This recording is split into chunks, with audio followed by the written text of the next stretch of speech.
We live trapped, thinking that everyone is watching us, judging us, and remembering every mistake. Why do we feel like there's an invisible spotlight following us?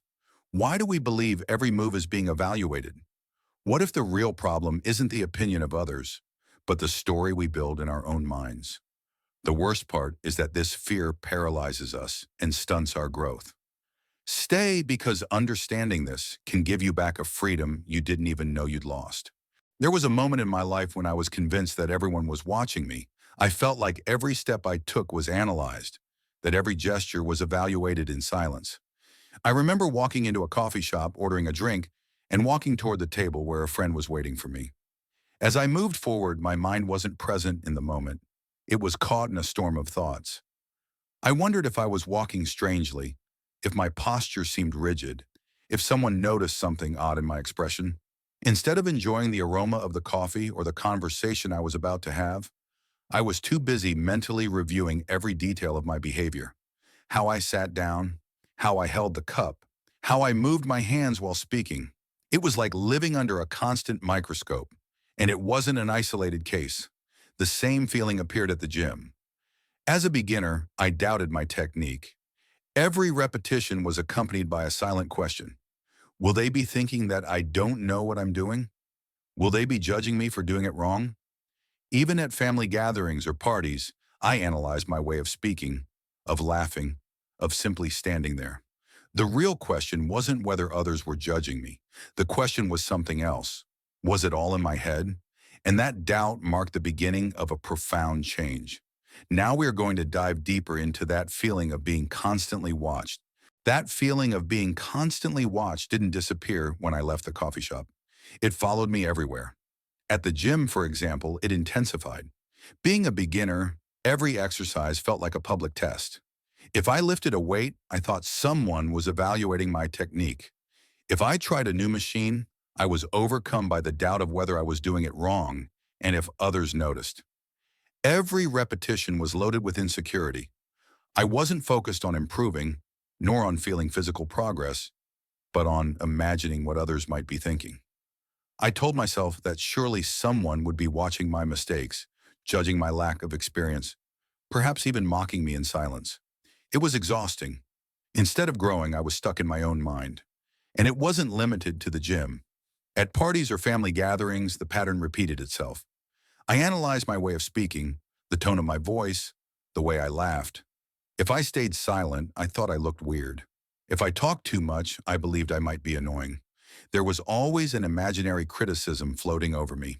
It was as if an invisible spotlight followed me everywhere, illuminating every gesture, every word, every little mistake. I lived with the constant feeling of being the center of attention, even though rationally I knew that didn't make much sense. But logic doesn't always defeat emotion. Even when I tried to improve my life, that pressure was still present. If I went to the gym consistently, a new worry appeared. Will they think what I'm doing is useless?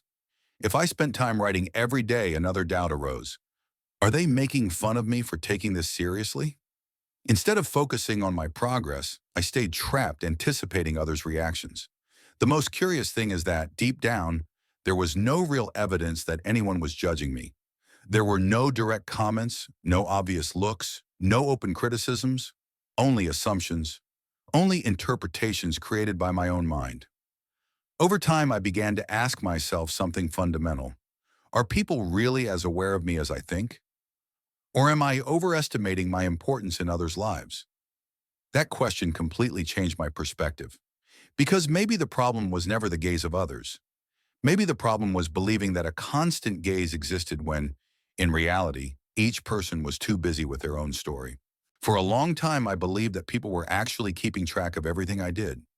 When I posted something on social media, whether it was a photo, a story, or a simple comment, I felt that others analyzed it, that they formed deep opinions, that perhaps they admired or criticized me in silence.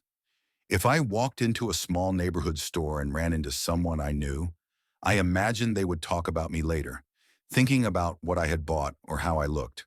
When I traveled and shared an image, I assumed people were interested in my destination, my plans, my life. It seemed logical to think that just as I felt everyone was watching me, They would also be attentive to every detail. But over time, I understood something that completely changed my way of seeing things. Most people aren't as focused on us as we think. And not because they are cold or indifferent. It's simply because they are busy living their own lives. Each person carries their own problems, their daily worries, their goals, their insecurities. They have their own internal battles.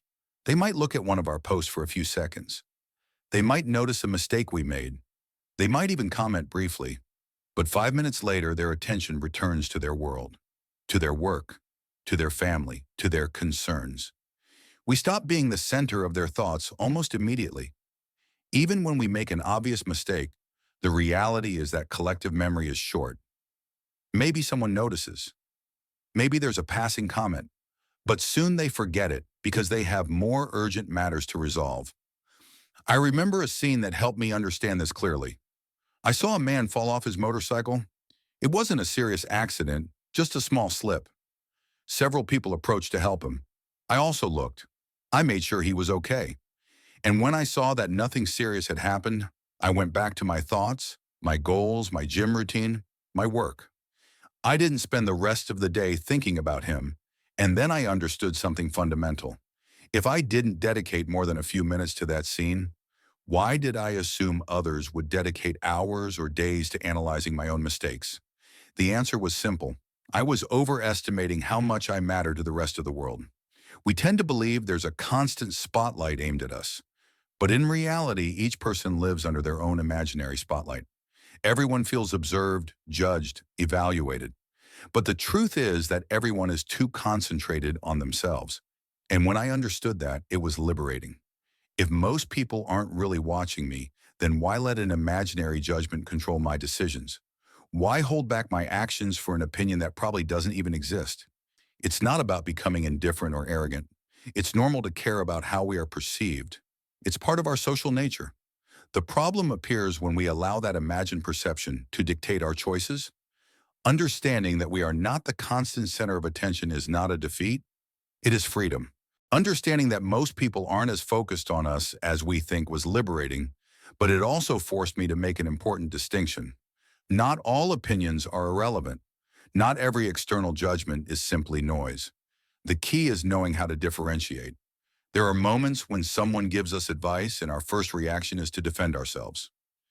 We feel like they are attacking us, questioning our ability or our worth. Automatically, we put up a wall. However, if we are honest, sometimes that criticism contains some truth. Sometimes it's not an attack, but an opportunity for improvement. The problem arises when we mix everything into the same bag, when we treat every comment as if it were a threat, or when, on the contrary, we let any outside opinion control our decisions. Neither one is healthy. The right question isn't whether others have opinions about us. The question is whether that opinion helps us grow. If someone points out a real error in our technique at the gym, it can be useful to listen. If someone suggests improving our discipline or consistency, there might be something valuable there. But if the criticism stems only from superficial judgment or just a passing comment, then it doesn't deserve space in our minds. Learning to identify that difference completely changes the way we react. Instead of feeling constantly evaluated, we begin to filter. What contributes to growth is accepted. What doesn't is discarded. That filter requires maturity. It requires setting pride aside when necessary and admitting that we still have room for improvement. But it also demands firmness to not allow any groundless opinion to define our direction. Because when every external comment has the power to alter our decisions, we stop living authentically. We act to avoid imaginary criticisms instead of moving toward our real goals. In the end, the most decisive opinion is not that of others. It's ours. We are the ones who live with our choices, our habits, and our results. If we learn to use useful criticism as a tool and ignore groundless noise, we begin to regain control. And when you regain that control, something even more powerful happens. You begin to live with focus. When you stop living at the mercy of imaginary glances, you recover something you might never have known you'd lost: freedom.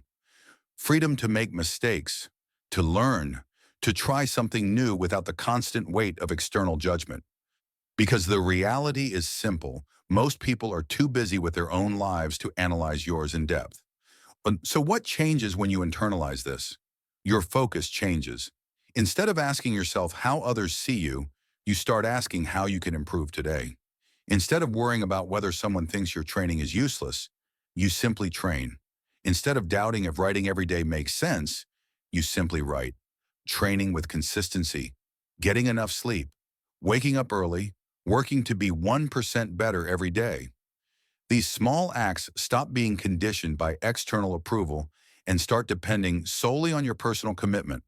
When you are no longer so afraid of making a mistake, you start to act more naturally. If you park poorly, you correct it and move on. If you order the wrong dish, you don't turn it into a drama. If you say something awkward in a conversation, you own it and continue. Every small mistake stops being a threat to your image and becomes a simple experience. That is true freedom, not the total absence of external judgment, but the ability for that judgment not to determine your behavior. Because at the end of the day, the only opinion that has a real and lasting impact on your life is your own. Blocking distractions, having tunnel vision, remembering that it's about your progress, not the applause of others. When you understand this, the imaginary spotlight disappears. You are no longer acting for an invisible audience. You are building your best version with intention and discipline. And in that moment, you understand something fundamental. It was never about others stopping their judgment. It was about you stopping living as if they were always watching.